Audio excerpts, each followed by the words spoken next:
Hi అండి. మీకైతే మా వదిన్ని చూడాలని అనిపించింది. కాకపోతే ఏంటంటే ఆవిడ ఆ వీడియో అలౌ లేదనమాట. అంటే మా వదిన్ని అయితే డెలివరీ వార్డ్ అంటే మామూలుగా కాన్పులు చేసే కాడికి షిఫ్ట్ చేసేసారు. ముగ్గురిని అయితే మాత్రం మా వదినతో పాటు ఒక ఇద్దరును అంటే పెయిన్స్ రావడానికి టెస్ట్లు, బేబీ ఎంత ఉంది, బేబీ ఎంతవరకు వచ్చిందని చెప్పేసి మా వదినికి ఏం చెప్పారంటే బేబీ బాగా గ్రోత్ అయిందమ్మా, రావటం కష్టమే మామూలు కాన్పు, కానీ ట్రై చేస్తాము, ఎక్కువ సీ సెక్షన్ అనుకుంటున్నాము, బ్లడ్ అవసరం అవుతుంది అన్నారు. మేము ఏ పాజిటివ్ బ్లడ్ కావాలని ఒక్క వీడియో పెడితే ఎంతోమంది రెస్పాండ్ అయ్యారు. మీకైతే చాలా థ్యాంక్స్ అండి. మేము వీళ్ళు అస్సలు మర్చిపోలేము. ఫోన్ నెంబరు మా అమ్మది పెట్టినాము, ఇంకంతమంది ఫోన్ చేశారు బ్లడ్ ఇస్తామని. ఒక ఆయన వచ్చి ఎన్నికి వెళ్ళిపోయాడు. ఎందుకంటే అమ్మ బ్లడ్ కన్నాకైతే చెప్పగలుగుతాం, కానీ మళ్ళీ మీరు ఇచ్చిన బ్లడ్ కన్నాకి ఎక్కిపోతే మళ్ళీ ఎక్కిలేదని అడుగుతారు కదా, ఇంటికాడ ఎందుకు, కన్నా తర్వాత అవసరం అయితే చెప్తాము, అప్పుడు డోనర్స్ నుంచి చూసుకోండి అన్నారు. అయితే అన్ని టెస్టులు చేసినాకే మేము బ్లడ్ అనేది తీసుకుంటామన్నారు. మేము కూడా సరే అన్నాము. ఏమీ ఉండకూడదంట. నేను వచ్చేసి మా వదినతో మాట్లాడుతూ ఉన్నాను. మా వదిన అయితే నాతో కూడా మాట్లాడుతూ చిన్నగా ఏదో చెప్పుకుంటున్నాము. అయితే భయంగా ఉంది, సీ సెక్షన్ అయ్యిద్ది, నీకు నొప్పులు రావట్లేదు అని అంటున్నారు.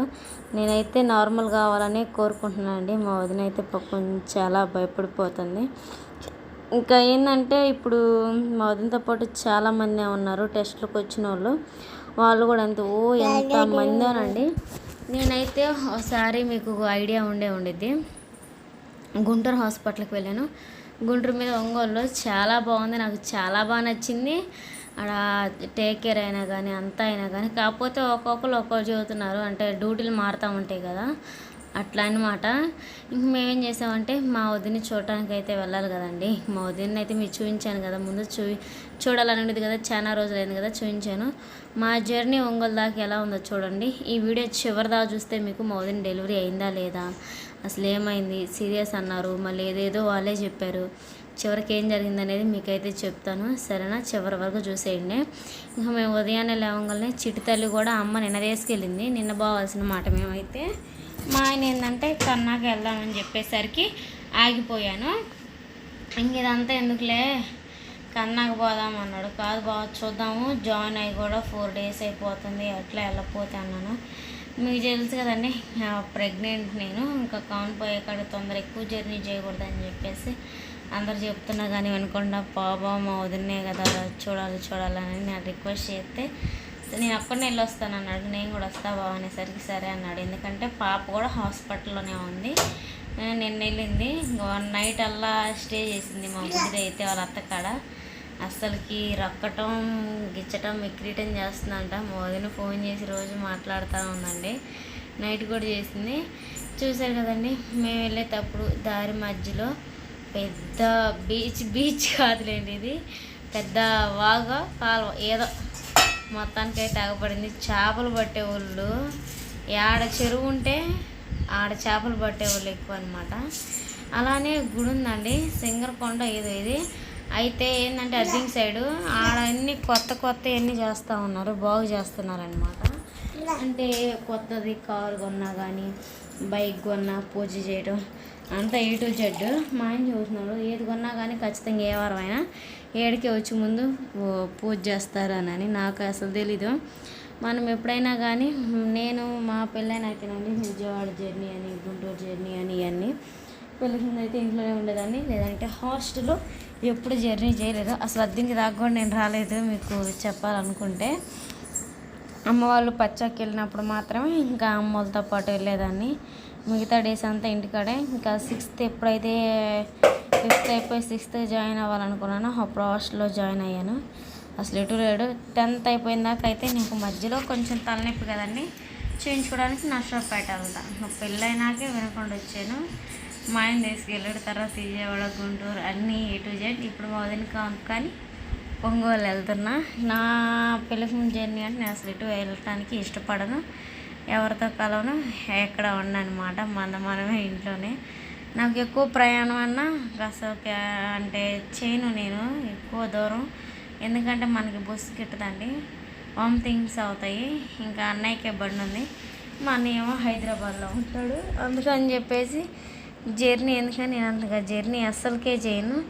మా అన్నయ్య బండి అయితే ఇంట్లోనే పెట్టిపోతాడు. మనం బండి నేర్చుకోవాలని ట్రై చేసిన ఒకసారి, కానీ మనకు బండి నేర్చుకోవటం రాలేదు. వెనక ఎవరన్నా సపోర్ట్గా ఉంటే తోలటమే, అది స్ట్రైటే, మళ్ళీ టర్నింగ్లు అయ్యే ఉండవు అనమాట. అట్లా నేర్చుకున్నా నేనైతే.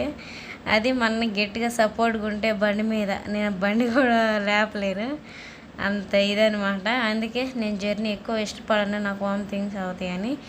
నాలాగా మీకు ఎంతమందికి ఇలా వామిటింగ్ ప్రాబ్లం ఉందో కామెంట్ చేయండి. బస్సు అస్సలకి గిట్టదు. ఎక్కడెక్కినా కానీ నేను కిటికీ పక్కన కూర్చుంటే, ఇప్పుడు అమ్మతో పాటు హాస్పిటల్కి చిలకలూరుపేట చెకప్ కానీ వెళ్ళానంటే నిజంగా అండి లోన్కే బాగుంది. నేను అసలు ఎక్కువ శాతం బయటే ఉండడానికి ఇష్టపడతాను, కిటికీ పక్కకే. వామిటింగ్స్ తెగ అవుతాయి, మా అమ్మకు కూడా తెలుసు, అందుకే ముందుగానే నిమ్మకాయ తెచ్చిద్ది అనమాట. ఒంగోలులో ఇంకా ఎంటర్ అయ్యాము. ఇంకా బండి మీద ఇంత జర్నీ ఎందుకు అనుకున్నాం, బండి మీద పోతే ఊరికనే టైర్డ్ అవుతారండి. నేనైతే అదే బస్సు మీద అయితే వామిటింగ్స్ అవుతాయని మా ఆయన అయితే ఇంకా బండి మీదే తీసుకొచ్చాడు ఒంగోలు దాకా. ట్రాఫిక్ పోలీసులు కానీ తెగ ఉన్నారనమాట. ఇడైతే మొత్తానికైతే అన్నీ దాటుకొని మా వదిన కాడికైతే వచ్చేసాము. మా వదినతో మాట్లాడించాలనుకున్నా కానీ అంతా డెలివరీ అయిన వాళ్ళకి చెకప్ చేయటం, వాళ్ళ బేబీస్ని చూడటం, తర్వాత పక్కన వాళ్ళకి హార్ట్ బీట్ చెక్ చేయడం, చాలా వాటికి అంతా ఓపెన్ అనమాట వాళ్ళు. కాకపోతే పక్కన కటన వేస్తున్నారు చెక్ చేసేటప్పుడు, అందుకని చూపించలేకపోయానండి. లేకపోతే మా వదినతో మాట్లాడించేదాన్ని, మా వదిన మాట్లాడేది. మా వదినకి వీడియోలు అంటే పిచ్చి అనమాట. హాయ్ అండి ఎలా ఉన్నారని చెప్పి ఊరనే నన్ను ఫోన్ అడగల్లా తీసుకొని తీసిద్ది, కానీ భయపడి ఏడ్చింది. మాకు చాలా ఏడుపు వచ్చేసింది అనమాట మా వదిన ఏడ్చేసరికి. ఎందుకంటే భయం పడుతుంది, ఆపరేషన్ అంటే మామూలు కాని పెట్టలా అన్నారు. మమ్మల్ని ముందు ఇల్లు వేరే వార్డులో ఉన్నప్పుడు భయపెట్టారు, బ్లడ్ లేదు, సి సెక్షన్, ఈ అమ్మాయికి ఆపరేషన్ చేసేది నార్మల్ కాదు, ఏంటి మీరు ఇట్లా ఉన్నారని. కొంతమంది భయపడుతుంటే కొంతమంది ఏం కాదమ్మా, ఒక మార్నింగ్ ఒకళ్ళు ఉంటారు, మా ఆఫ్టర్నూన్ వచ్చేవాళ్ళు ఏం కాదమ్మా అంటున్నారు. ఏం కాదు, కన్నాకు కూడా బ్లడ్ పెట్టవచ్చు, అప్పుడు అమ్మాయి అంటే నీరసాన్ని బట్టి లేదు హుషారుగా ఉందంటే పెట్టే పని ఉండదు, ఎందుకంటే కొంతమందికి సెట్ కాదమ్మా, దాంట్లో కూడా గ్రూప్లు ఉంటాయి అని చెప్పారు. సరేలే అని చెప్పేసి మేము మెలకుండా ఉన్నాము. వీడియో తీస్తాను వాళ్ళు తిడతారంటే మా వదిన లేదు, కమ్మగా తీసుకెళ్ళి ఆ బెడ్ మీద ఫోన్ పెట్టి నిన్ను నన్ను తీయని చెబుతూ ఉంది. నర్స్ అయితే వచ్చి చెక్ చేసి వెళ్ళిపోయింది. ట్యాబ్లెట్ వేసుకున్నామని అడిగితే వేసుకున్నానని చెప్పింది.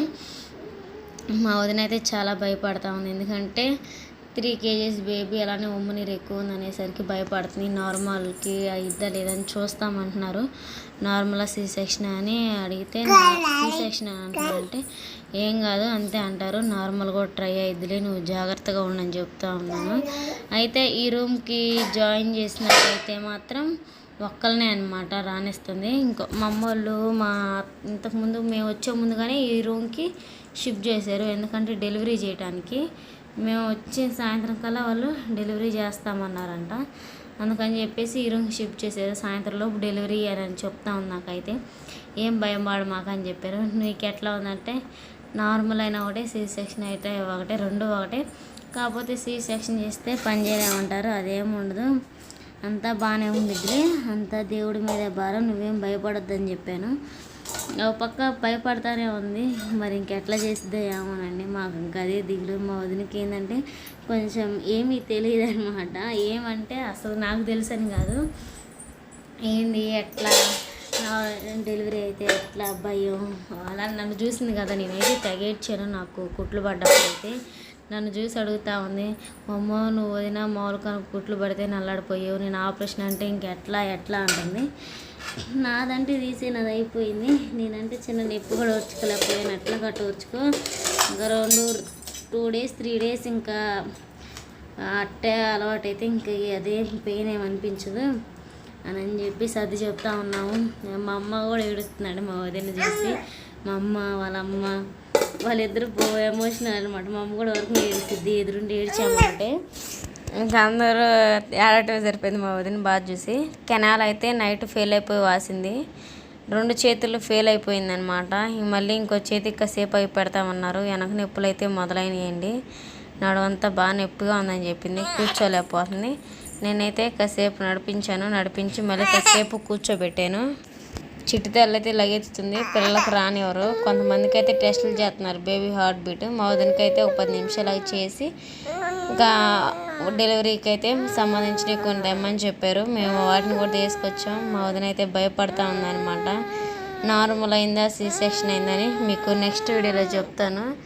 నా చిట్టు తల్లి అయితే ఏం పని చేయనీదు, మురుగుతూ ఉండిద్ది.